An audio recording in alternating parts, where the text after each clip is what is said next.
Hello everyone, welcome see all in GDC.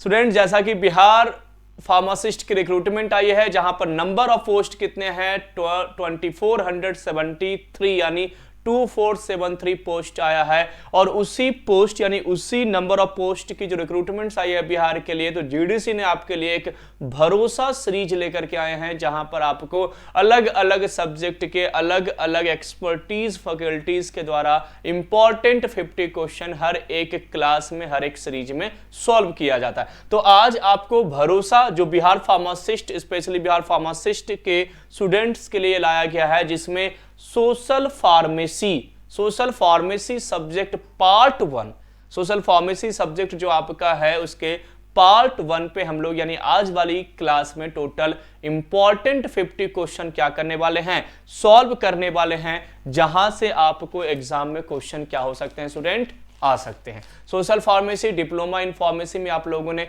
First year में क्या किया होगा, इसको डिस्कस किया होगा। क्वेश्चन नंबर 1 पे आते हैं। Health system strengthening programme is, जो आपका सेंट्रल गवर्नमेंट का हेल्थ सिस्टम है पब्लिक को लेकर के, उसमें कौन कौन से प्रोग्राम शामिल है। आयुष्मान भारत योजना, आयुष्मान भारत योजना बिल्कुल ये भी आपका सेंट्रल मिनिस्ट्री का जो आपका एक योजना है जी, एक प्रोजेक्ट है जो हेल्थ मिशन से रिलेटेड है।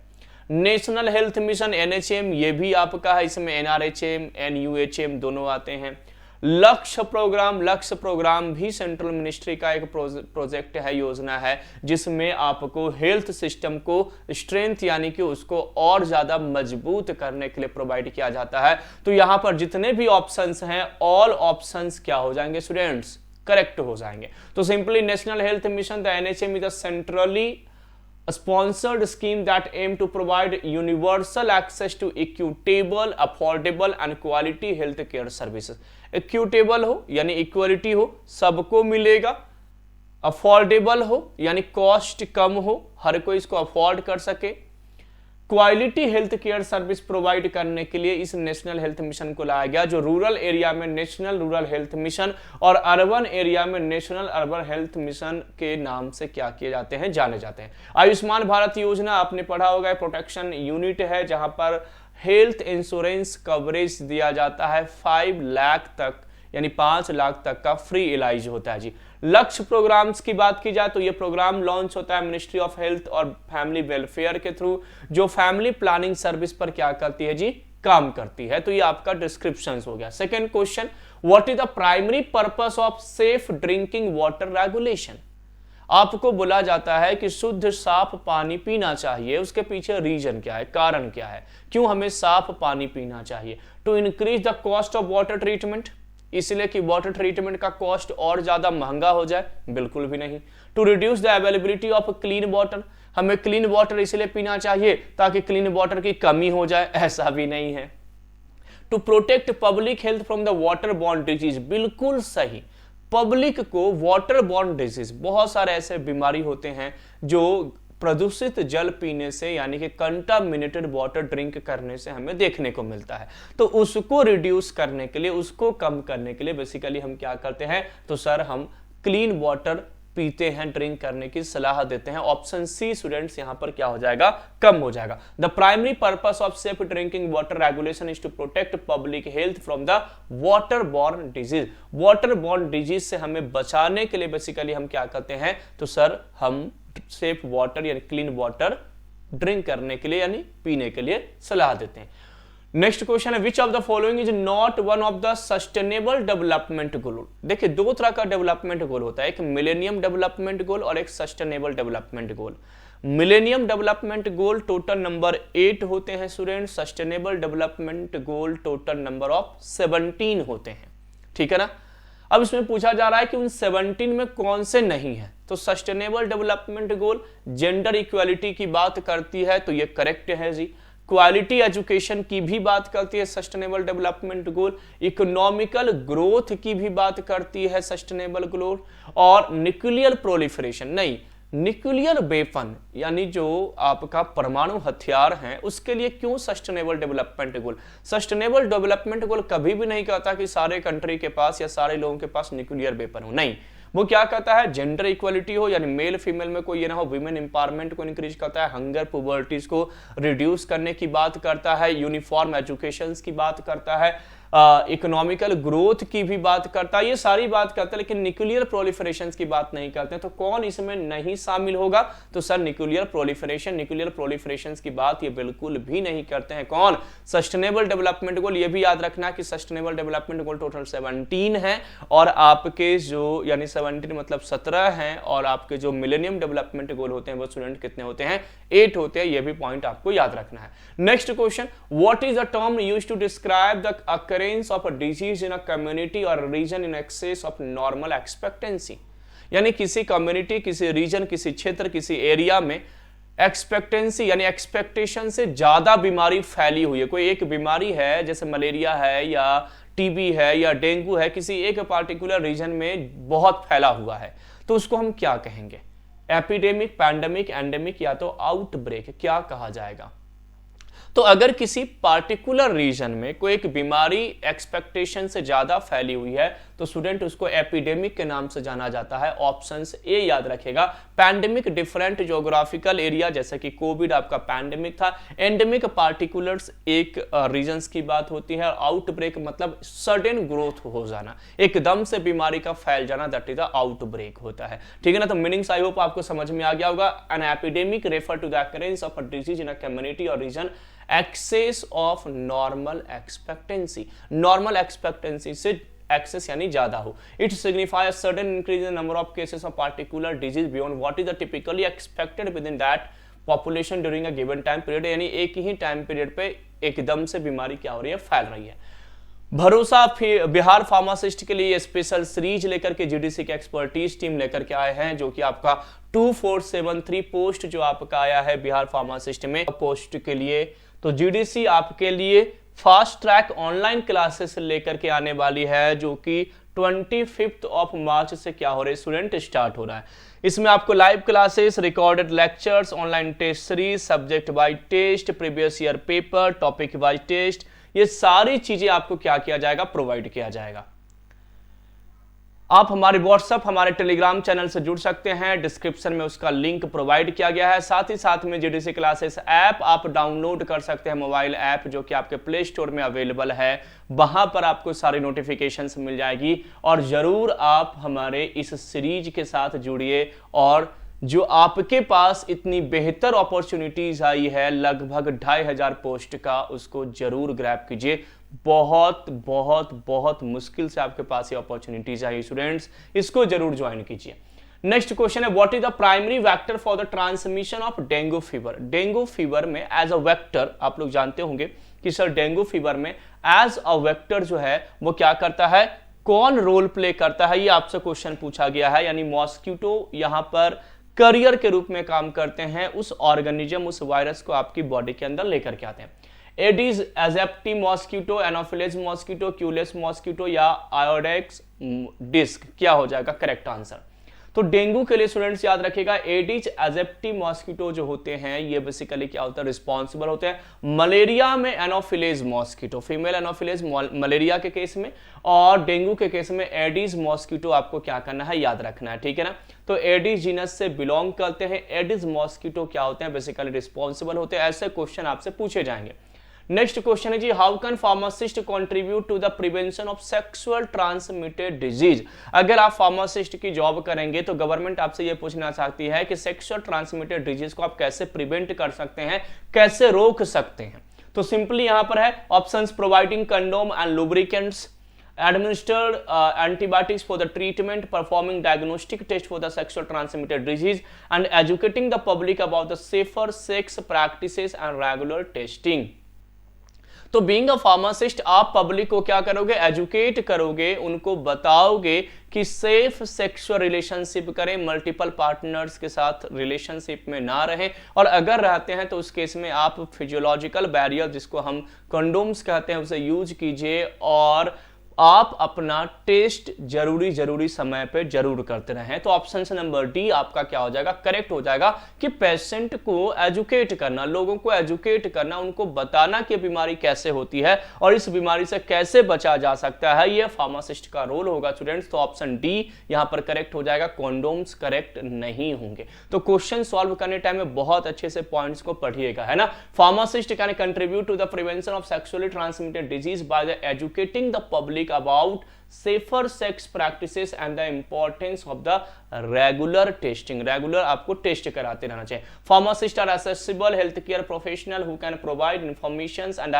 counseling on sexual transmitted disease prevention strategy including the consistent and correct use of the condoms। इन सब पॉइंट्स को आपको क्या करना है, पेशेंट को गाइड करना होता है। Next question, what is the causative agent of poliomyelitis. Poliomyelitis का कॉजेटिव एजेंट क्या है, बहुत सिंपल सा क्वेश्चन है, पोलियो यानी polio virus. Hepatitis virus cause करेगा, विब्रियो कॉलेरा बीमारी कॉज करता है, एंट अमीबा हिस्टोलाइटिका ये अमीबिएसिस, अमेबिक डिसेंट्री और लीवर एब्सेस कॉज करता है, ठीक है ना। तो यहां पर पोलियोमाइलाइटिस था तो पोलियो वायरस यहां पर करेक्ट आंसर हो जाएगा। बाकी मैंने आपको चारों का एक्सप्लेनेशन कर दिया कि कौन क्या कॉज करता है। तो poliomyelitis commonly known as the polio is caused by the polio virus. It is a member of the genus enterovirus belonging to the family Picornaviridae, family से ये बिलोंग करते हैं, ठीक है। What is the primary route of transmission for the cholera. Cholera का primary route of transmission कैसे फैलता है, कॉलेरा बीमारी फैलने का रीजन आपसे पूछा जा रहा है, कारण पूछा जा रहा है students. Airborne droplet, sexual contact, injection of contaminated food and water and direct contact with the infected individual. क्या होगा करेक्ट आंसर। तो सर कॉलेरा बेसिकली तब फैलता है जब आप कंटामिनेटेड फूड एंड वाटर क्या करते हैं, यूज करते हैं। कंटामिनेटेड यानी प्रदूषित जल और पानी के थ्रू ये क्या होता, पानी और फूड यानी भोजन के थ्रू क्या होते हैं, कॉलेरा बीमारी फैलते हैं। इसी में विब्रियो कॉलेरा प्रेजेंट होते हैं, जो आपके उसी ड्रिंक, जब आप वाटर को ड्रिंक करेंगे जो कंटामिनेटेड होगा, या उस फूड को आप खाएंगे जो कि कंटामिनेटेड होंगे, उसके थ्रू आपकी बॉडी में ये क्या हो जाते हैं, फैल जाते हैं। The primary route of transmission of cholera is through the injection of contaminated food and water. Cholera is caused by the bacterium Vibrio cholerae. Sometimes आपसे पॉजिटिव एजेंट भी क्वेश्चन पूछे जा सकते हैं, तो विब्रियो कॉलेरा इसका पॉजिटिव एजेंट है, which is typically found in the contaminated water source such as rivers, lakes. इन सब में बेसिकली ये प्रेजेंट होते हैं और वो वाटर अगर आप ड्रिंक कर लेते हैं किसी तरीके से तो उस केस में आपको ये बीमारी होती थी। व्हेन इंडिविजुअल कंज्यूम फूड और water contaminated with the vibrio cholera they can become infected with the bacteria. ये बैक्टीरिया से फिर क्या हो सकते हैं, इन्फेक्टेड हो सकते हैं अगर उन्होंने उस टाइप ऑफ वाटर को क्या किया है जी, यूज किया। विच arthropod borne infection is known for causing severe joint pain। Severe joint pen किस बीमारी के कारण होती है, यानी कि जो आपके जोड़ों होते हैं, जो आपका ज्वाइंट्स होता है हड्डियों के बीच में, उनमें बहुत ज्यादा पेन होता है, वो किस बीमारी के केस में होगा, ये आपसे पूछा जा रहा है student. Dengue fever, malaria, filariasis या चिकनगुनिया फीवर। तो आपका करेक्ट आंसर क्या हो जाएगा जी, चिकनगुनिया फीवर। याद रखिएगा चिकनगुनिया फीवर में सबसे ज्यादा कॉम्प्लिकेटेड होता है। डेंगू में भी आपको देखने को मिलता है, लेकिन डेंगू में मेन क्या होता है कि आपका प्लेटलेट्स काउंट क्या हो जाते हैं, कम हो जाते हैं। डेंगू में प्लेटलेट्स काउंट कम हो जाते हैं। मलेरिया में आरबीसी काउंट कम हो जाते हैं, जिससे फटीग, थकान ये सब देखने को मिलता है। फिलेरियासिस में आपको मालूम है कि जो लोअर लिम्ब होते हैं, जो आपके पैर होते हैं, वो स्वेल हो जाते हैं, हाथी पाँव जिसको कहा जाता है, यानी उनके पैर क्या हो जाते हैं, फूल जाते हैं। तो dengue fever basically platelets count होते हैं, मलेरिया प्लेटलेट्स काउंट डिक्रीज हो जाते हैं, मलेरिया में आरबीसी काउंट डिक्रीज हो जाते हैं, फिलेरिया में आपका स्वेलिंग हो जाता है लोअर लिम्ब में, और चिकनगुनिया में बेसिकली कॉम्प्लिकेटेड या तो हम कह सकते हैं क्रोनिक जॉइंट पेन आपको देखने को मिलता है। तो chikungunya fever cause by the chikungunya virus. Chikungunya virus इसको कॉज करता है, transmitted primarily by the Aedes mosquito. Aedes mosquito इसको क्या करते हैं जी, आपको बेसिकली इसको ट्रांसमिट करते हैं as a carrier, as a vector, and known for the causing severe joint pain. Severe joint pain cause करने के लिए रिस्पॉन्सिबल होता है। बिहार फार्मासिस्ट जैसा कि 2473 पोस्ट आया है, और मैं पहले ही आपको बताया हूं कि ये मौका आपके हाथ से बिल्कुल भी नहीं छूटना चाहिए, चाहे जितना मेहनत करना पड़े, चाहे जितना टाइम आपको लगे, चाहे जितनी चीजों को सैक्रिफाइस करना पड़े, लेकिन ये आपके हाथ से नहीं जाना चाहिए स्टूडेंट। तो करना क्या है, सिंपली आप जिस प्लेटफॉर्म पे अभी जुड़े हुए हो इसी प्लेटफॉर्म पे आप जुड़े रहिए। GDC classes mobile app download कीजिए, वहां पर आपको ऑनलाइन टेस्ट सीरीज मिलेगी जहां पर 125 टॉपिक वाइज टेस्ट यानी 125 टॉपिक वाइज टेस्ट आपको प्रोवाइड किए जाएंगे, 22 सब्जेक्ट वाइज टेस्ट प्रोवाइड किए जाएंगे, 10 model paper and 3 previous year questions आपको, यानी टोटल टेस्ट 160 आपको प्रोवाइड किए जाएंगे। याद रखिए, जीडीसी आपके सपनों के साथ है, आपके जो सपने हैं उसको पूरा करने के लिए हम लोग क्या है यहाँ पर रेडी हैं, बस आप मेहनत और लगन के लिए तैयार हो जाइए। विच of the following vitamin is fat soluble. अब फैट सॉल्युबल विटामिन बताइए क्या है, तो vitamin A, vitamin D, vitamin E, vitamin के, ए डी ई के, ये क्या होते हैं, फैट सॉल्युबल विटामिन होते हैं। और बाकी vitamin B complex and vitamin C ये सब क्या होते हैं जी, आपके वाटर सॉल्युबल होते हैं। तो विटामिन सी क्या है, वाटर सॉल्युबल है, विटामिन बी12 वाटर सॉल्युबल है, विटामिन बी6 वाटर सॉल्युबल है, विटामिन ए क्या हो जाएगा स्टूडेंट, तो सर ऑप्शन सी यहां पर करेक्ट हो जाएगा, ये फैट सॉल्युबल विटामिन के अंडर में आएगा।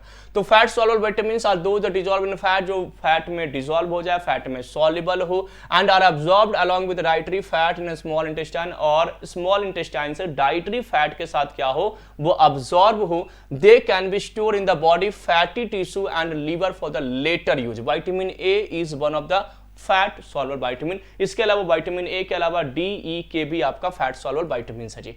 What is the primary function of water in the human body.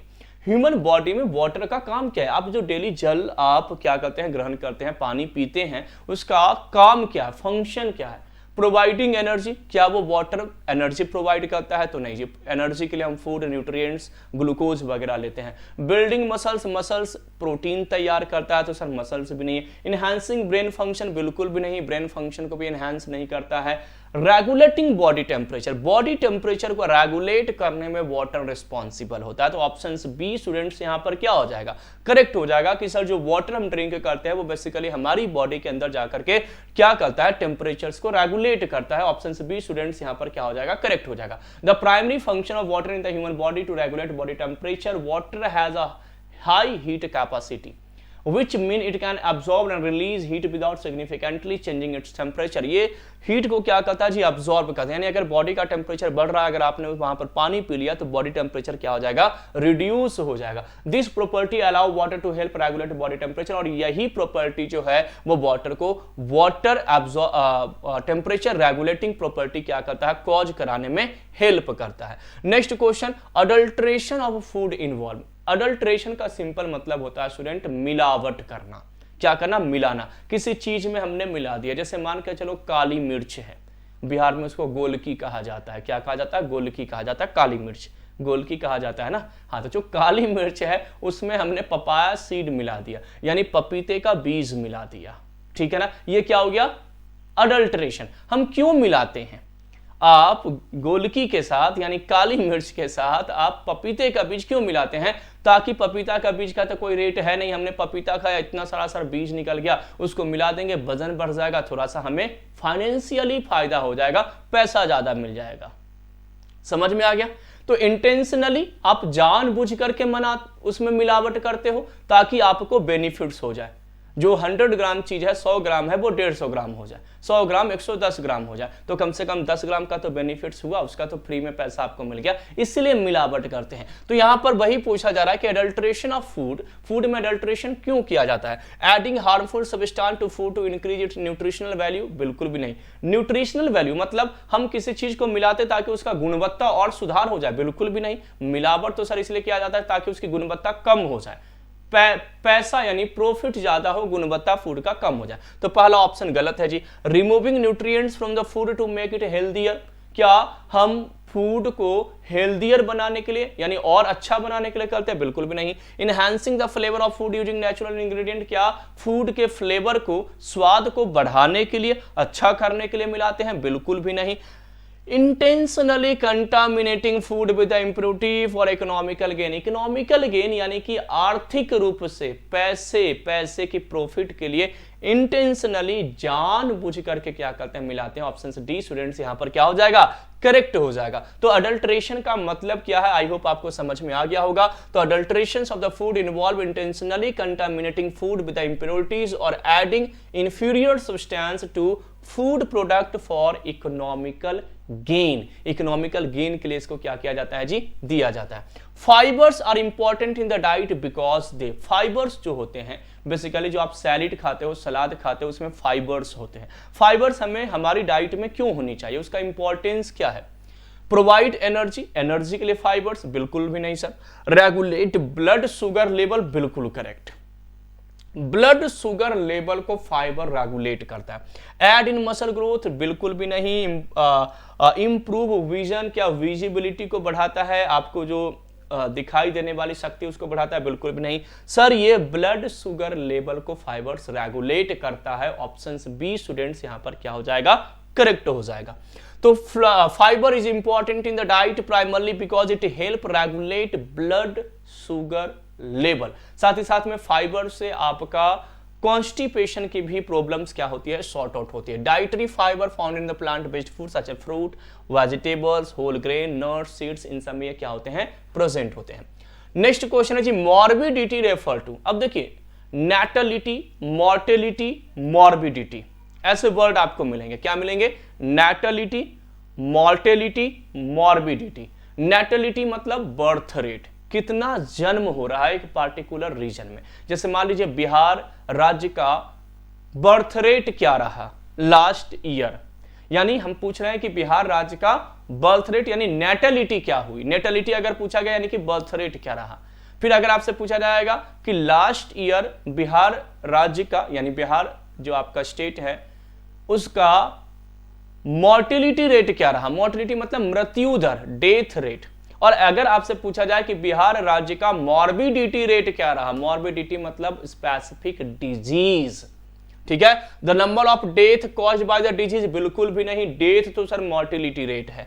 The severity of a disease, बिल्कुल भी नहीं। The prevalence of a disease with in a population and the number of individual affected by a disease. Number of individual affected by a disease, किसी एक बीमारी से कितने number of individual affected हैं, वो उसकी मॉर्बिडिटी रेट कहलाती है। स्टूडेंट याद रखिएगा। तो morbidity refer to the state of being diseased, यानी बीमार होना। हमारे राज्य में कितने लोग बीमार हैं मलेरिया से, कितने लोग बीमार हैं डेंगू से, कितने लोग बीमार हुए HIV एड्स से। ये जो रेट है वो एक्चुअली क्या कहलाती है, मॉर्बिडिटी रेट कहलाती है स्टूडेंट, ठीक है। आई होप आपको मॉर्बिडिटी, मॉर्टिलिटी एंड नेटलिटी इन तीनों का मीनिंग्स क्लियर हो गया होगा। Which of the following is a common objective of genetically modifying food crop? Genetically modifying food crop, आज नाउअडेज क्या किया जाता है, फूड को ना जेनेटिकली मॉडिफाई कर दिया जाता है। यानी मान के चले मैं टोमेटोज खा रहा हूं, तो जो टोमेटो में न्यूट्रिएंट्स चाहिए या जो हमारी बॉडी को रिक्वायर्ड न्यूट्रिएंट्स है वो सब कुछ उस टोमेटो में मिलेगा। उसको जेनेटिकली मॉडिफाई किया गया है। जो नहीं भी था वो भी उसमें ऐड ऑन कर दिया गया है।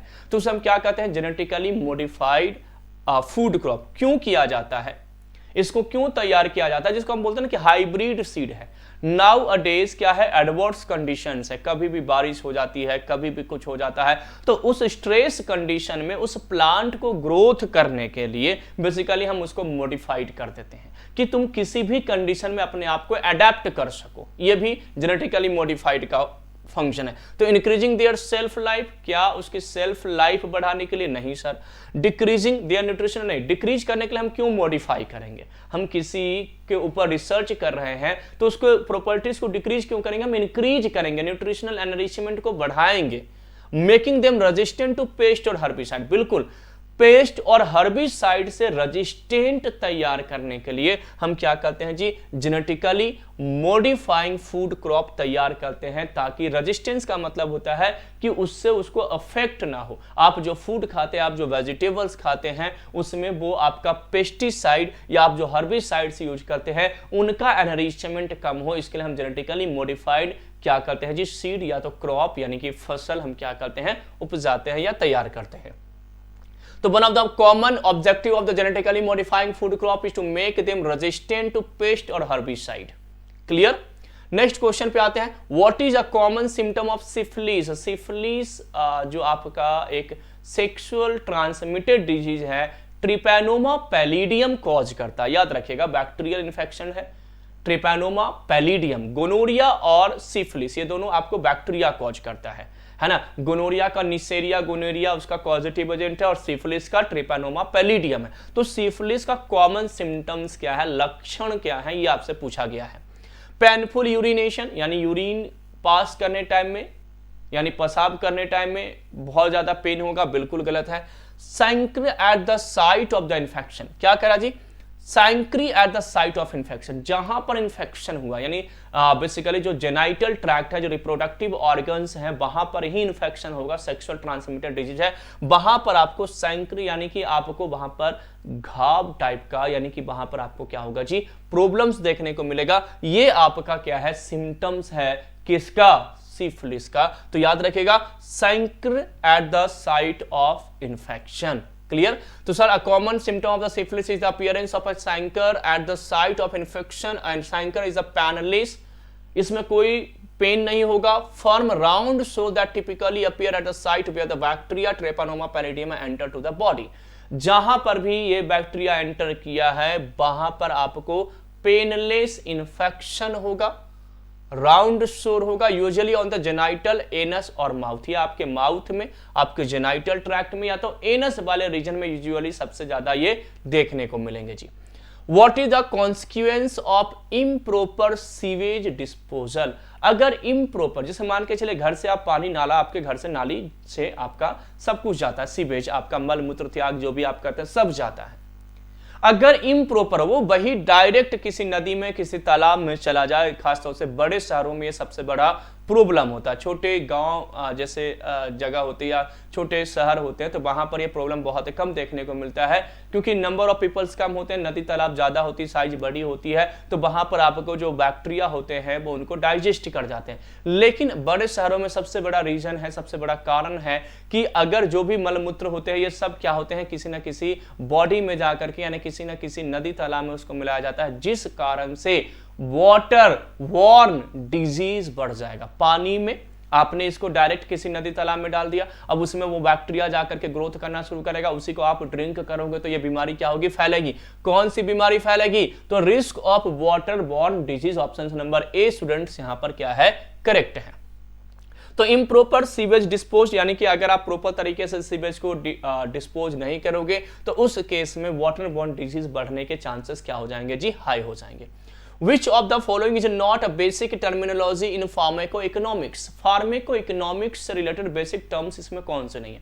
फार्मेको यानी फार्मेसी, इकोनॉमिक्स मतलब ग्रोथ यानी उनकी आर्थिक रूप से पैसे को लेकर के यानी उसका बेनिफिट्स यानी आर्थिक रूप से ग्रोथ से रिलेटेड इनमें से कौन से टर्म्स नहीं है, ये पूछा गया है। कॉस्ट बेनिफिट एनालिसिस, बिल्कुल ये फार्मेको इकोनॉमिक्स है कि कॉस्ट बेनिफिट्स कितना हुआ। फार्मास्यूटिकल मार्केटिंग, फार्मास्यूटिकल आपका marketing, incremental cost effective ratio and quality adjusted life years. Quality adjusted life years भी फार्मेको इकोनॉमिक्स है, इंक्रीमेंटल कॉस्ट इफेक्टिव रेशियो भी है। फार्मास्यूटिकल मार्केटिंग ये आपका नहीं है जी। ऑप्शंस बी स्टूडेंट्स यहां पर क्या हो जाएगा, करेक्ट हो जाएगा। तो pharmaceutical marketing is not a basic terminology in pharmaco economics. Pharmaco economics primarily deal with the evaluating the cost effectiveness of the pharmaceutical product. जो भी फार्मास्यूटिकल प्रोडक्ट आप टैबलेट कैप्सूल जो भी आप फार्मास्यूटिकल प्रोडक्ट बनाते हैं उसके कॉस्ट इफेक्टिव को ये क्या करते हैं, एनालिसिस करते हैं, उसको एस्टिमेशन करते हैं and intervention analysing the cost and outcome associated with the different treatment options. Next, which term refer to the additional cost required for an additional unit of outcome gained in pharmacoeconomics? क्या करा जी, इनमें से कौन से terms हैं जो additional cost required को क्या करते हैं, यहां पर जोड़ते हैं फार्मेको इकोनॉमिक्स में। Total cost, marginal cost, incremental cost या अपॉर्चुनिटी कॉस्ट। तो यहां पर करेक्ट आंसर आपका क्या हो जाएगा, incremental. Additional cost, increase, incremental add करना है तो इंक्रीज करना, तो इंक्रीमेंटल कॉस्ट यहां पर क्या हो जाएगा स्टूडेंट्स, करेक्ट हो जाएगा। The pharmacoeconomics the term incremental cost refer to the additional cost required for an additional unit of outcome gain। कितना हमें बेनिफिट्स हुआ, कितना हमें गेन हुआ, कितना हमें प्राप्त हुआ। What is the main route of transmission for the hook worm infection? Hook worm infection, pin worm infection, thread worm infection, round worm infection, ऐसे वर्म इन्फेक्शन आप लोगों ने पढ़ा होगा जो हमारे स्टमक, हमारे एब्डोमिनल कैविटीज वगैरह में देखने को मिलते हैं, खासतौर से छोटे बेबीज में सबसे ज्यादा। तो ये जो हुक वर्म इन्फेक्शन है, इसका प्राइमरी मोड ऑफ ट्रांसमिशन क्या है? सबसे बड़ा कारण क्या है, कैसे होता है? Injection of contaminated food and water? बिल्कुल भी नहीं। Inhalation of airborne particles? Inhale करने से यानी श्वसन प्रक्रिया से? नहीं sir. Direct contact with an infected individual? जिसको आपको पहले से ही उनको अगर हुक वर्म है, आप उनके कॉन्टैक्ट में आ जाएंगे तब भी नहीं फैलेगा। Penetration of the skin by larva found in soil? उनके जो हुक वर्म के जो लार्वा होते हैं वो सॉइल यानी मिट्टी में प्रेजेंट होता है, और आपके स्किन जैसे उस मिट्टी को अप्रोच करता है, टच करता है, तो वो आपके अंदर पेनिट्रेट कर जाते हैं, घुस जाते हैं। ठीक है, तो ऑप्शन डी स्टूडेंट्स क्या हो जाएगा? करेक्ट हो जाएगा हुक वर्म के इन्फेक्शन के केस में। The main route of transmission for hook worm infection is the penetration of the skin by larva found in soil? Soil में जो लार्वा पाया जाता है उसके through. Hookworm larva thrive in warm moist environmentals? इन सब region में soil जहां पर कंटेमिनेशन है वहां पर ये सब पाए जाते हैं। CUA जो आपका कॉस्ट यूटिलिटी से रिलेटेड है, is a measured in terms of? इसे किस टर्म से मेजर किया जाता है? Lost earning due to the death, quantity and quality of life, choose the last least costly alternative, and when quality of life is the most important? कौन सा होगा? तो sir quantity and quality of life. CUA जो measure किया जाता है आपकी quantity and quality of life से। तो सर कॉस्ट यूटिलिटी एनालिसिस जो है is a method used in health economics to evaluate the cost effectiveness of healthcare intervention by the measuring their effect in the terms of the both quantity and quality of life। Simply जो analysis करने वाले लोग होते हैं health sector में कि health sector में growth है या नहीं है, तो वो बेसिकली क्या करते हैं? Quality and quantity of life को मेजर करते हैं कि किस समाज को किस टाइप की क्वालिटी की लाइफ चाहिए और कितनी क्वांटिटी की चाहिए। इसके ऊपर वो क्या करते हैं आपको देखने को मिलता है। The most common metric used in CUA यानी कि आपका जो कॉस्ट यूटिलिटी एनालिसिस है is the quality adjusted life year, यानी कितने लंबे समय तक वो जिंदा है, जीवित है, उसके बेस पर। Terminology of pharmaco economics? Pharmaco economics का मतलब क्या है ये पूछा गया है। Terminology of pharmaco economics, pharmaco economics का टर्मिनोलॉजी क्या है? Cost minimization analysis, cost benefit analysis, cost effectiveness analysis, या ऑल ऑफ द अबव? क्या हो जाएगा करेक्ट आंसर? तो सर यहां पर करेक्ट आंसर हमारा क्या हो जाएगा? ऑल ऑफ द एबव हो जाएगा कि सर फार्माको इकोनॉमिक्स का मतलब है कॉस्ट को मिनिमाइज करना, कम करना। कॉस्ट बेनिफिट, मैंने जो कॉस्ट लगाया, जितना पैसा इन्वेस्ट किया, उससे हमें बेनिफिट्स क्या मिला। कॉस्ट इफेक्टिव यानी मैंने जो कॉस्ट लगाया उसका कुछ इफेक्ट भी हुआ या नहीं हुआ। ये सब एनालिसिस क्या है, ये सारे टर्मिनोलॉजी जो हैं वो हमारे फार्माको इकोनॉमिक्स से मिलते जुलते हैं। तो कॉस्ट मिनिमाइजेशन एनालिसिस, जैसा कि मैंने आपको बताया कि जो भी हमने कॉस्ट लगाया उसको कैसे मिनिमाइज किया जाए, कैसे कम किया जाए। कॉस्ट बेनिफिट और कॉस्ट इफेक्टिव एनालिसिस, ये तीनों आपके फार्माको इकोनॉमिक्स का की टर्मिनोलॉजी है जी। Who typically spearhead the implementation of the National Rabies Control Program? National rabies virus आप लोग जानते होंगे, बेसिकली जो डॉग होते हैं, कुत्तों के काटने से, बिल्ली के काटने से, इन सब के काटने से रैबीज वायरस फैलने के चांसेस बढ़ जाते हैं। तो रैबीज जो नेशनल रैबीज कंट्रोल प्रोग्राम है यानी NRCP जो आपका है, नेशनल रैबीज कंट्रोल प्रोग्राम, उसको इंप्लीमेंट कौन किया, कौन उसमें काम करता है, इंप्लीमेंटेशन यानी बदलाव वगैरह के लिए कौन रिस्पॉन्सिबल है? National health care agency, veterinary and public health department, environmental protection agency, या प्राइवेट फार्मास्यूटिकल कंपनीज? तो स्टूडेंट्स यहां पर याद रखिएगा कि सर जो वेटरनरी है, एनिमल्स यानी वेटरनरी, रेबीज वायरस यानी बेसिकली एनिमल्स के थ्रू ही फैलते हैं, और जहां एनिमल्स है वहां क्या हो जाएगा, वेटरनरी हो जाएगा। वेटरनरी डॉक्टर आप लोग जानते होंगे। तो veterinary and public health department इस पे क्या करती है स्टूडेंट्स, काम करती है। याद रखिएगा कुछ क्वेश्चन लॉजिकली भी आपको सॉल्व करना होगा, आपको आंसर वहां पर सही मिल जाएगा। तो the implementation of the national rabies control program NRCP is typically spearheaded by the veterinary and public health department. The department are responsible for overseeing various aspects of the rabies control and prevention including यानी rabies को कैसे control किया जाए, साथ ही साथ में vaccination यानी vaccination campaign के थ्रू सारे डॉग को वैक्सीन लग जाए। Veterinary department organize and carry out mass vaccination campaign for the domestic animals, जैसे घर में अगर आपको कोई डॉग है उन सबको बेसिकली क्या करते हैं, वैक्सीनेशन या तो स्ट्रीट डॉग वगैरह कोई वैक्सीनेशन प्रोवाइड किया जाता है। What is the primary mode of transmission of tobacco related disease? Tobacco related disease होने का सबसे मुख्य कारण क्या है?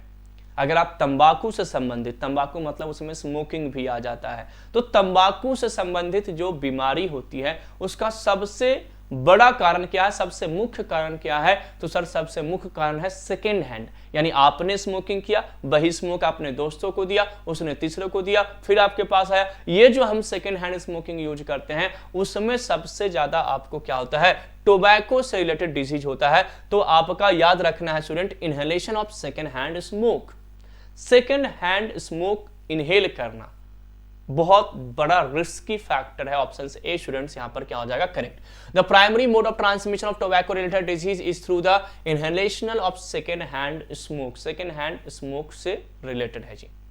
विच of the following is a common positive agent of worm infestation? Worm infestation का कॉमन, वर्म इन्फेस्टेशन का कॉमन पॉजिटिव एजेंट कौन से हैं? साल्मोनेला टाइफी, एंट अमीबा हिस्टोलाइटिका, एस्करियासिस लुम्ब्रिक्वाइड या विब्रियो कॉलेरा। तो सर यहां पर करेक्ट आंसर क्या हो जाएगा, एस्कैरिस लुम्ब्रिक्वाइड। देखिए साल्मोनेला टाइफी टाइफाइड कॉज करता है, Entamoeba histolytica amoebiasis amoebic dysentery और लिवर एब्सेस कॉज करता है, विब्रियो कॉलेरी ये आपका कॉलेरा कॉज करता है। तो सर वर्म्स कौन कॉज करेंगे, Ascaris lumbricoides. Is that clear? तो चारों क्लियर हो गए। तो Ascaris lumbricoid is a common causative agent for the worm infestation. It is a species of the round worm that infect human. ये आपके round worm जो हैं उससे रिलेटेड ये क्या है जी, आपका स्पीसीज है। What is the primary focus of FIP, that is the International Pharmaceutical Federations? तो बताइए इंटरनेशनल फार्मास्यूटिकल फेडरेशन का प्राइमरी फोकस किस पे ये सबसे ज्यादा फोकस किया, इसका गोल क्या, लक्ष्य क्या है? तो यहां पर नाम में ही है pharmaceutical federation, promoting pharmaceutical research, strengthening pharmacy education, establishing pharmaceutical monopolies and expanding pharmaceutical marketing. देखिए चाहे रिसर्च हो, चाहे मार्केटिंग हो, चाहे सेल हो, चाहे डिस्ट्रीब्यूशन हो, ये तब होगा जब आपके प्रोफेशन में लोग एजुकेटेड होंगे। तो जो आपका इंटरनेशनल फार्मास्यूटिकल फेडरेशन जो है FIP, समटाइम्स आपको इसका फुल फॉर्म भी आ सकता है। FIP में फेडरेशन इंटरनेशनल फार्मास्यूटिकल नहीं है, इंटरनेशनल फार्मास्यूटिकल फेडरेशन से याद रखिएगा, ठीक है ना। तो FIP के केस में मुख्य जो उसका फोकस होता है एजुकेशन प्रोवाइड करना, क्या करना, एजुकेशन। क्योंकि जब तक एजुकेटेड नहीं होंगे आप रिसर्च नहीं करेंगे, मार्केटिंग नहीं करेंगे, कॉस्ट इफेक्टिव पे नहीं जाएंगे, कुछ भी अप्रोच डेवलप नहीं कर पाएंगे। तो that bye strengthening pharmacy education, that is option number be here is a correct answer for this question students. Is that clear? समझ में आ गया? तो sir international pharmaceutical federation development goal is strengthening pharmacy education globally, पूरे विश्व level पे pharmacy education को क्या करने के लिए, लीड करने के लिए, ग्रोथ कराने के लिए, उसको प्रमोट करने के लिए FIP क्या करती है जी, काम करती है। FIP as a global federation representing pharmacy and pharmaceutical sciences, recognizing the importance of the education in advancing the pharmacy profession, ये सब के लिए क्या करती है, काम करती है। Next question, what is epidemiology? Epidemic अभी जस्ट मैंने आपको एक डिजीज के बारे में बताया था कि किसी स्पेसिफिक रीजन में, किसी पार्टिकुलर रीजन में, पार्टिकुलर क्षेत्र में अगर कोई एक बीमारी बढ़ रही है लोगों में, उसी को हम क्या कहते हैं, एपिडेमिक कहते हैं। तो the study of the distribution and determinants of the health related event in the specific population, यही आपका क्या हो जाएगा, करेक्ट आंसर हो जाएगा कि एक स्पेसिफिक पॉपुलेशन में किसी भी बीमारी का, हेल्थ रिलेटेड प्रॉब्लम्स का, इवेंट का बढ़ना वो क्या कहलाता है, एपिडेमिक कहलाता है, और उसी से ये वर्ड एपिडेमियोलॉजी लिया गया है। उसके बारे में पढ़ना, अध्ययन करना एपिडेमियोलॉजी कहलाता है। और जो एपिडेमियोलॉजी होते हैं वो एपिडेमियोलॉजिस्ट कहलाते हैं। जो इसके अध्ययन करते हैं उसको एपिडेमियोलॉजिस्ट कहा जाता है जी। तो epidemiology is a scientific discipline concerned with the study of the distribution and the determination of the health related event like including disease, behavior, outcomes in a specific populations in a given region or area. Clear? The causative agent of typhoid. Typhoid का causative agent बताइए students, क्या होगा? Typhoid का causative agent बहुत simple है sir, salmonella typhi. ठीक है, option number A students क्या हो जाएगा, करेक्ट हो जाएगा। ठीक है ना, तो ऑप्शंस ए करेक्ट हो जाएगा। ट्यूबरक्यूलोसिस तो सर टीबी कॉज करने के लिए जाना जाता है। तो salmonella typhi is a specific bacterium responsible for causing typhoid fever. Typhoid fever को कॉज करने के लिए रिस्पॉन्सिबल है। It is distinct from the other type of salmonella that cause food poisoning, या फूड पॉइजनिंग वगैरह बेसिकली कॉज करता है। The determinants of health include, determinants आप हेल्दी हो या नहीं हो, ये कैसे डिसाइड होगा? आपके लाइफ स्टाइल, आपके सोशियो इकोनॉमिक कंडीशन, आपके health services, all of the above. आप हेल्दी हो या नहीं हो वो किस पे डिपेंड करेगा? आपका लाइफ स्टाइल। क्या आप नशा तो नहीं करते हो? आप योगा, एक्सरसाइज, जिम या जो भी आप फिजिकल एक्टिविटीज में पार्टिसिपेट तो क्यों नहीं करते हो? सोशियो इकोनॉमिक कंडीशन, आपके पास इकोनॉमिकल यानी पैसे वैसे है या नहीं? पैसे नहीं होगा तो आप इलाज ही नहीं कराओगे। ठीक है ना। हेल्थ सर्विसेज, आपके आसपास में हेल्थ सर्विसेज है कि नहीं, हॉस्पिटल है कि नहीं, मेडिकल स्टोर है कि नहीं। अगर आपके पास पैसा और हॉस्पिटल नहीं है तो भी आप क्या रहोगे, हेल्दी नहीं कहलाओगे। तो sir these all are the factor, ये हेल्थ का जो डिटर्मिनेंट्स है ये सभी के सभी हैं। समझ में आ गया हेल्थ डिटर्मिनेंट्स का मीनिंग्स क्या होता है? तो लाइफ स्टाइल हो, सोशियो इकोनॉमिक कंडीशन हो या हेल्थ सर्विसेज हो, अगर ये सारी चीजें हैं तो ये आपका क्या जी, हेल्थ डिटर्मिनेंट्स को क्या करते हैं, आप इससे डिटरमाइन कर सकते हैं कि आपका डिटर्मिनेंट्स है या नहीं। Which health indicator is often used to compare the overall health and well-being of population across different countries or regions? मान के चलिए मुझे पता करना है कि भारत का हेल्थ स्टेटस क्या है, बिहार राज्य का हेल्थ स्टेटस क्या है, बिहार में नालंदा डिस्ट्रिक्ट का हेल्थ स्टेटस क्या है, बक्सर का क्या है, आरा का क्या है, भभुआ का क्या है, कैमूर का क्या है, मान के चलिए आपसे गोपालगंज का क्या है, वैशाली का क्या है, आपका बेगूसराय का क्या है, पूर्णिया का क्या है, ऐसे बहुत सारे, कटिहार का क्या है, मुजफ्फरपुर का क्या है, समस्तीपुर का क्या है, किसी भी एरिया का अगर मानकर चलिए आपसे पूछा जा रहा है कि बताइए वहां के लोग हेल्दी हैं कि नहीं है, तो वो कैसे पता लगाया जाता है? तो उसकी लाइफ एक्सपेक्टेंसी से, कितने साल जिंदा रहा। अगर वहां के लोग 70 साल और एन एवरेज है कि 70 ईयर्स में मर जाते हैं, 60 साल में मर जाते हैं, यानी हेल्दी नहीं है। कहीं कहीं 90 साल में मर रहे हैं सर, वहां के सारे लोग 90 साल ऑन एन एवरेज गया है कि 90 साल तो जिंदा रहते हैं, यानी वो हेल्दी हैं।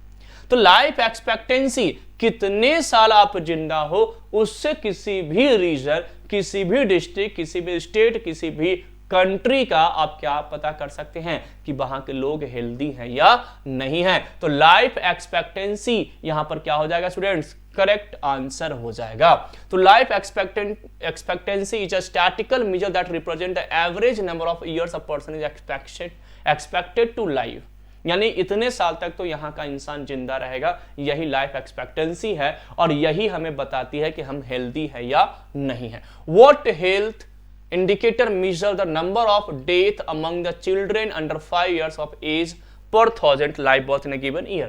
एक साल में 1000 में 5 साल के बच्चे कितना मरते हैं उसको हम किस नाम से जानते हैं? तो मैंने आपको बताया था डेथ रेट के लिए मोर्टिलिटी वर्ड यूज किया जाता है। डेथ रेट के लिए mortality, being a disease morbidity, birth rate natality. तो मोर्टिलिटी रेट किस में, अंडर 5 इयर्स, तो क्या हो जाएगा अंडर 5 मोर्टिलिटी रेट, कि 5 साल के अंदर का बच्चा 1000 में कितने का मृत्यु हो गया किसी ना किसी कारण से, वो उस राज्य का क्या बताएगा, अंडर 5 मोर्टिलिटी रेट बताएगा।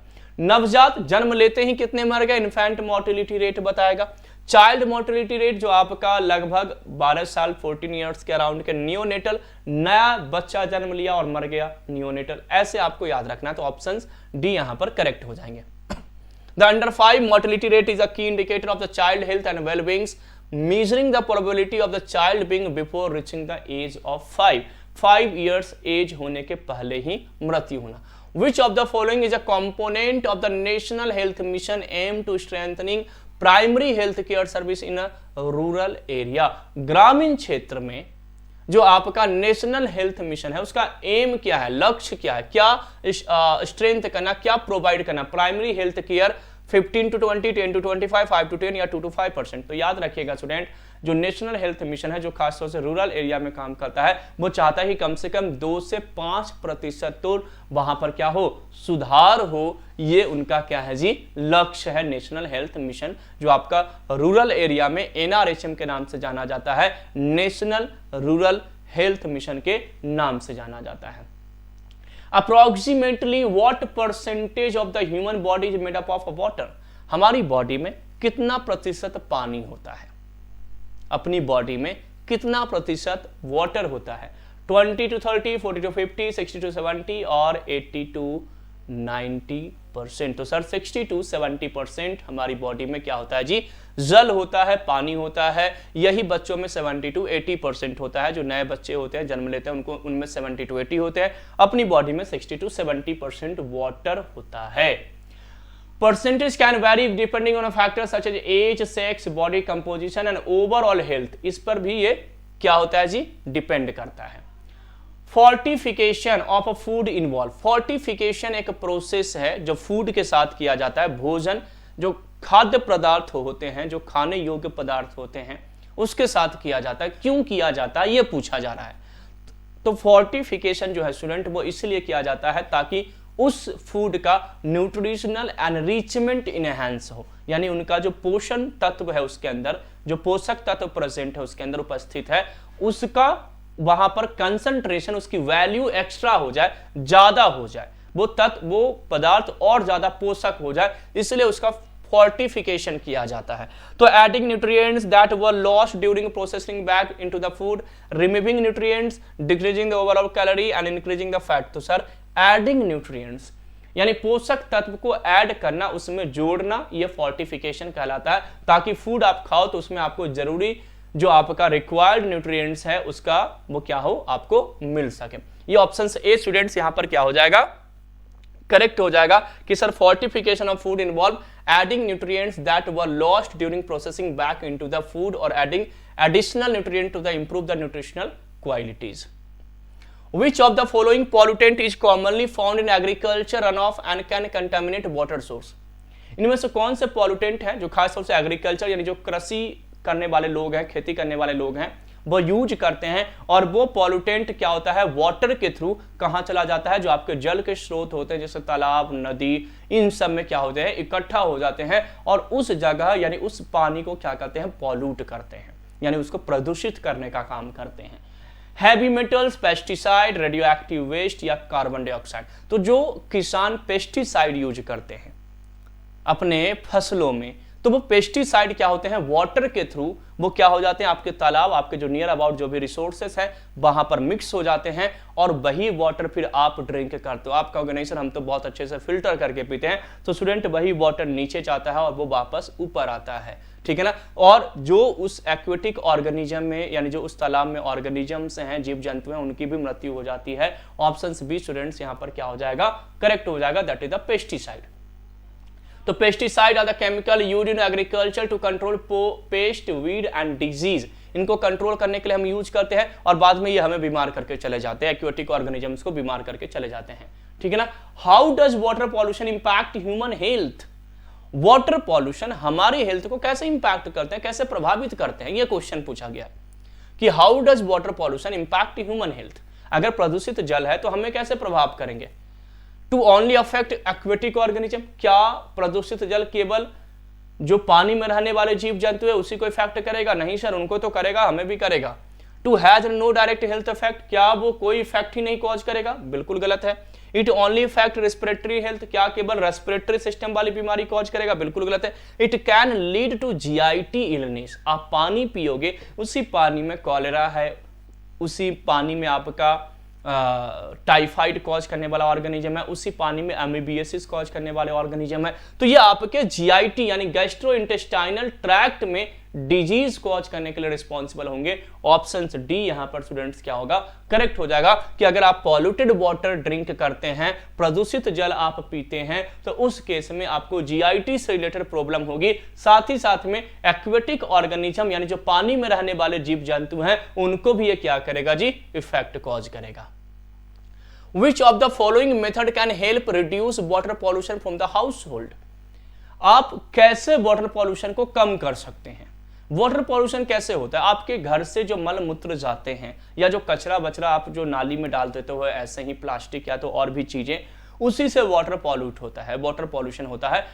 और साथ ही साथ में जो एग्रीकल्चर लोग होते हैं, पेस्टिसाइड विडिसाइड ये सब जो यूज होते हैं, उससे भी आपका पानी क्या होता है, प्रदूषित होता है। उसको कैसे रोका जाए?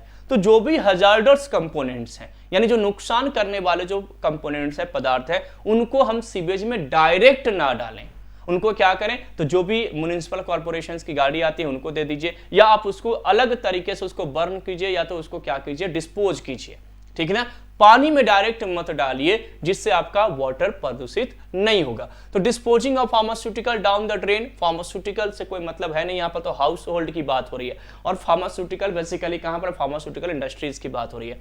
Using pesticide liberally on lawn and garden, बहुत कम गार्डन लॉन, तो इससे भी बहुत ज्यादा फर्क नहीं पड़ रहा है। Properly disposing of hazardous waste, यानी जो नुकसान करने वाला वेस्ट मटेरियल है आपके घर में, उसको आप प्रॉपर तरीके से डिस्पोज कीजिए। डायरेक्ट जल में या नाली में या आपके घर से जो ड्रेन जाते हैं, सीवेज जाते हैं, उसमें उसको नहीं यूज कीजिए। यही तरीका है आपका। ऑप्शन सी स्टूडेंट्स यहां पर क्या हो जाएगा, करेक्ट हो जाएगा। तो properly disposing hazardous waste is a method that can help reduce water pollution from the house hold.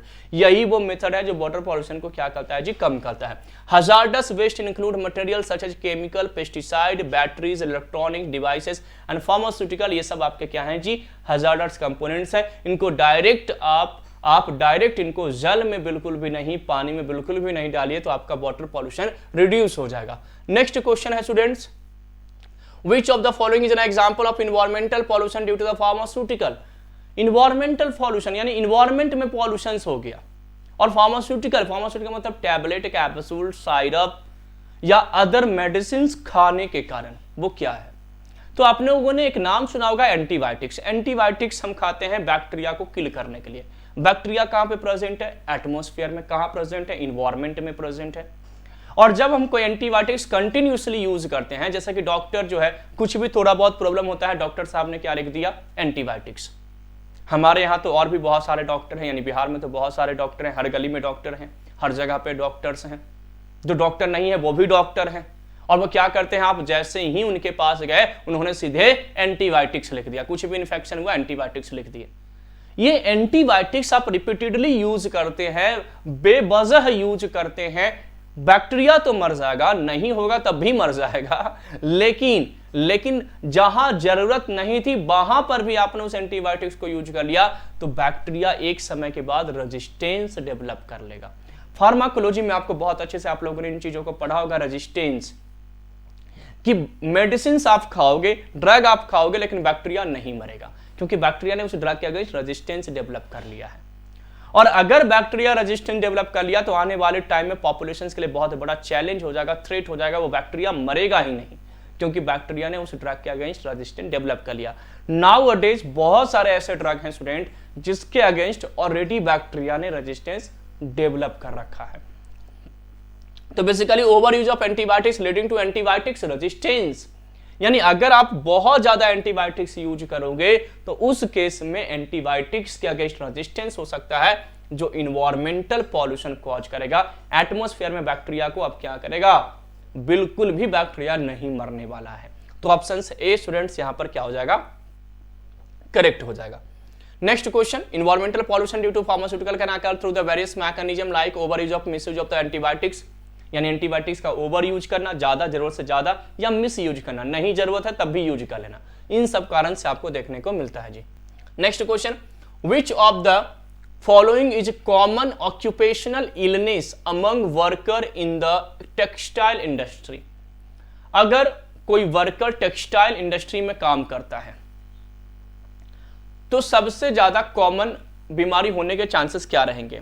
इसको बोलते हैं ना कि आपका डेजिग्नेशन बाइज आपका डिजीज होना, आप जिस जगह पर काम करते हैं उस जगह से रिलेटेड। जैसे मान लीजिए कहीं पर बहुत ज्यादा आवाज हो रही है, शोर हो रही है, बहुत मशीन चल रही है, तो वहां पर क्या हो जाएगा, बहरापन, एक बीमारी हो जाएगा।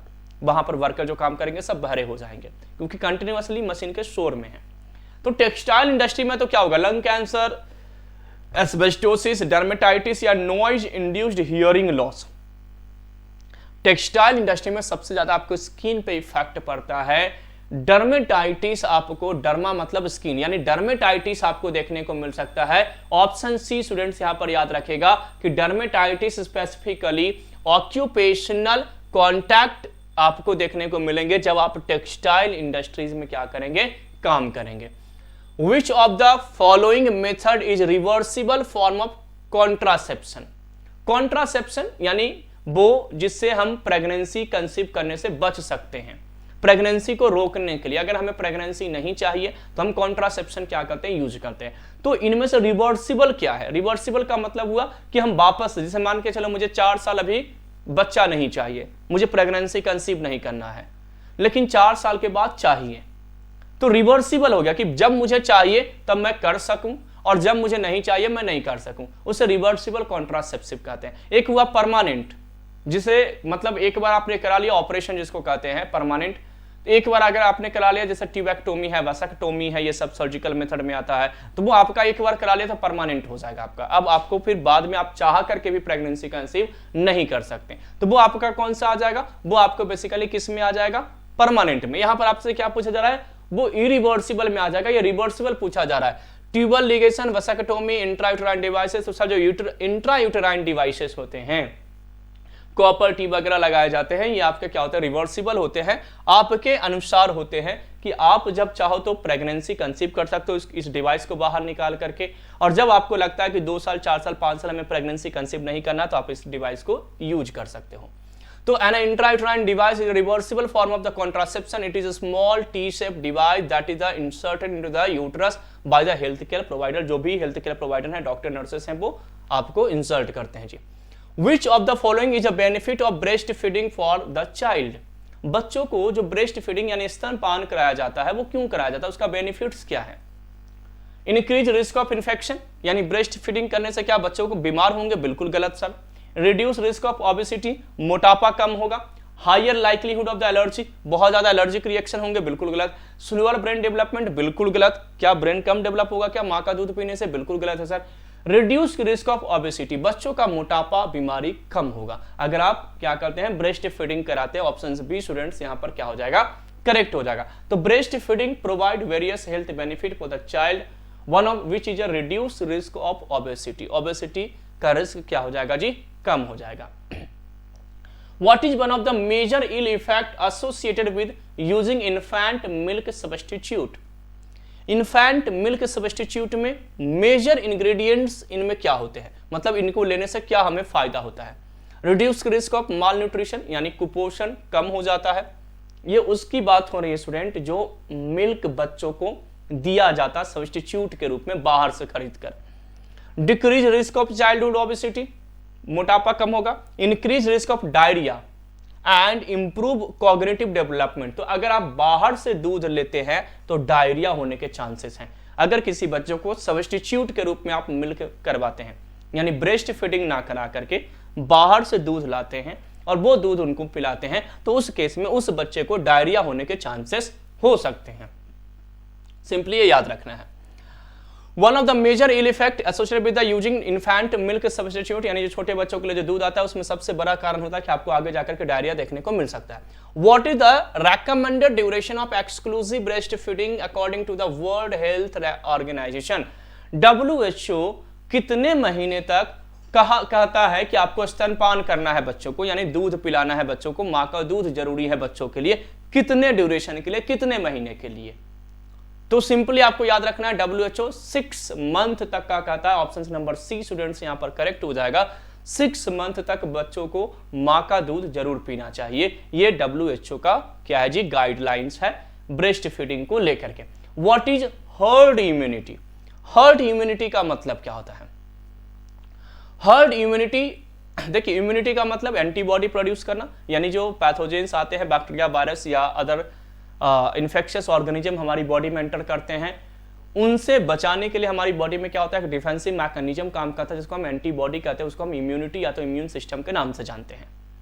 हर्ड इम्यूनिटी का मतलब होता है कि एक ग्रुप ऑफ पॉपुलेशंस के अंदर में क्या करना भाई, तो वैक्सीनेशन। जैसे मान के चलिए हम सभी को पोलियो वैक्सीन लगा हुआ है, हमें पोलियो नहीं हो सकता क्योंकि हमारे अंदर पोलियो वैक्सीन लगा हुआ है, तो हमारे अंदर वो इम्यूनिटी वैक्सीन के फॉर्म में, वैक्सीनेशन के फॉर्म में डाला गया जो सभी के पास है। तो मैक्सिमम लोगों के पास किसी एक बीमारी से लड़ने के लिए या बचने के लिए जो वैक्सीन लगाया जाता है उसी को, और उस वैक्सीन के थ्रू जो हमारे अंदर इम्यूनिटी डेवलप होता है उसी को हर्ड इम्यूनिटी कहा जाता है स्टूडेंट। यानी पोलियो वैक्सीन के थ्रू जो हमारे अंदर इम्यूनिटी डेवलप हुआ है वो आपके अंदर भी है, चाहे आप बिहार में हो चाहे आप कहीं पर भी हो, वो हर्ड इम्यूनिटी का पार्ट होगा। तो सर हर्ड इम्यूनिटी का मतलब क्या है, the immunity acquired through the vaccination of the large proportion of the population, यानी पॉपुलेशंस, लार्ज पॉपुलेशन को वो वैक्सीनेशन प्रोवाइड किया गया है जिस कारण से उनके अंदर ये इम्यूनिटी डेवलप हुई है। तो herd immunity also known as community immunity, इसको कम्युनिटी इम्यूनिटी के नाम से भी जाना जाता है, याद रखिएगा। Occurs when a significant portion of the population become immune to a disease. देखिए अगर आप एक्सप्लेनेशन भी बहुत अच्छे से पढ़ लेंगे ना तो आपको बहुत सारे क्वेश्चन सॉल्व हो जाएंगे। तो बिहार वालों बिल्कुल इस बार चूकना नहीं है ना, बिल्कुल भी आपको नहीं चूकना है, यह मौका आपको बार बार नहीं मिलेगा। बहुत ज्यादा पोस्ट है, इजीली क्वालिफाई कर जाओगे जितना हम लोग आपको प्रोवाइड करते हैं, जो हम आपको गाइड करेंगे बस उतना आप करते चले जाइएगा। What is the causative agent of trachoma, trachoma का कॉजेटिव एजेंट क्या है जी, chlamydia, trachomatis, Clostridium tetani, Mycobacterium leprae या Streptococcus pneumoniae. Streptococcus pneumoniae pneumonia cause करेगा, माइकोबैक्टीरियम लेप्री लेप्रेसी कॉज करेगा, क्लोस्ट्रीडियम टेटनी टेटनस कॉज करेगा। सर क्लेमाइडिया आपका trachomatis आपको क्या कॉज करेगा, ट्राइकोमा कॉज करेगा। ऑप्शन ए स्टूडेंट्स करेक्ट हो जाएगा। तो क्लेमाइडिया ट्राइकोमाइटिस याद रखिएगा, ठीक है। How do most worm infestation occur, worm infestation क्यों होता है, हमें हमारे स्टमक्स के अंदर, हमारे जीआईटी के अंदर में वर्म्स क्यों ग्रोथ कर जाते हैं, इनहेलेशनल एयरबॉर्न के कारण, यानी आपने जो हवा इनहेल किया उसके कारण वो वर्म्स एंटर करते हैं, उनके larva. Injection of contaminated food and water, contact with the infected skin lesion and sexual transmission किसके थ्रू होते हैं, तो sir contaminated food and water, contaminated food and water के कारण भी होते हैं। स्किन कांटेक्ट में आ जाए उस सॉइल में, जिस सॉइल में लार्वा प्रेजेंट हो उस कारण से भी होते हैं, हुक बर्म खास तौर से, है ना। तो कंटामिनेटेड फूड एंड वाटर यानी कि अगर प्रदूषित फूड यानी जल और पानी, जल और भोजन अगर आप इनटेक करते हैं जिसमें पहले से वो वर्म के लार्वा प्रेजेंट हैं, उस केस में आपको ये हो सकते हैं। विच of the following is an example of live attenuated vaccine. अब देखिए लाइव एट्यूनेटेड वैक्सीन का मतलब है लाइव और एक होता है डेड यानी किल्ड, एक किल करके दिया जाता है। वैक्सीन का तो सिंपल मीनिंग्स क्लियर है ना, कि उसी ऑर्गेनिजम्स का डेड या तो उसकी एफिशिएंसी को कम करके हमारे अंदर डाला जाता है और हमारी एंटीबॉडी प्रैक्टिस करती है ताकि हम उसको किल कर सकें जब ओरिजिनल भी हमारे पास आ जाए। तो यहां पर लाइव एट्यूनेटेड और किल वैक्सीन होता है। Measles, mumps and rubella, MMR, ये सब के सब क्या है, लाइव एट्यूनेटेड वैक्सीन है स्टूडेंट, ठीक है। तो ऑप्शन सी यहां पर करेक्ट हो जाएगा, मिजल्स, मम्स एंड रूबेला, ठीक है students. Next question, which of the following is key advantage of pharmacoeconomics, pharmacoeconomics का एडवांटेज क्या, विशेषताएं क्या है जी। Increase health care cost, resource misallocation, improve decision making या limited access to health care. तो sir improve decision making is the primary goal और key advantage of pharmacoeconomics, ठीक है।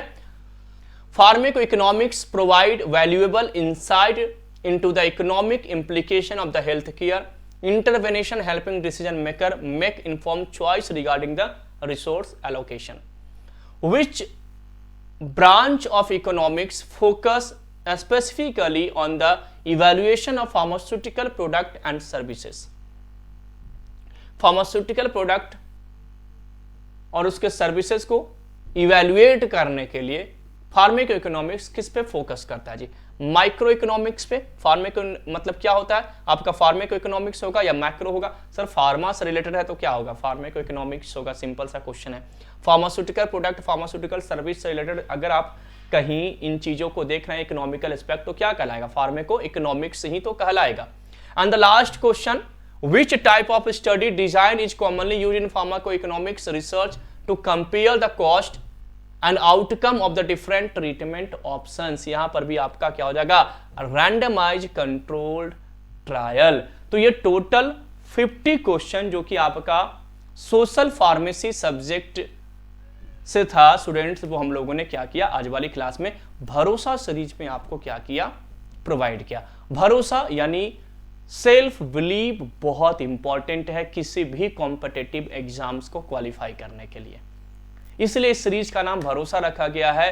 आपको खुद पे भरोसा रखना है, और जहां तक मुझे पता है कि बिहार वालों से ज्यादा भरोसा और किसके पास हो सकता है ना? तो बिल्कुल सेल्फ बिलीव कीजिए, भरोसा रखिए, और हमारी टीम के ऊपर भी भरोसा रखिए, भरोसा कीजिए। जितना जल्दी हो सके बैच को ज्वाइन कीजिए। 25 मार्च से क्लासेस स्टार्ट हो रही है। इस मौका को बिल्कुल भी अपने हाथों से नहीं जाने दीजिए।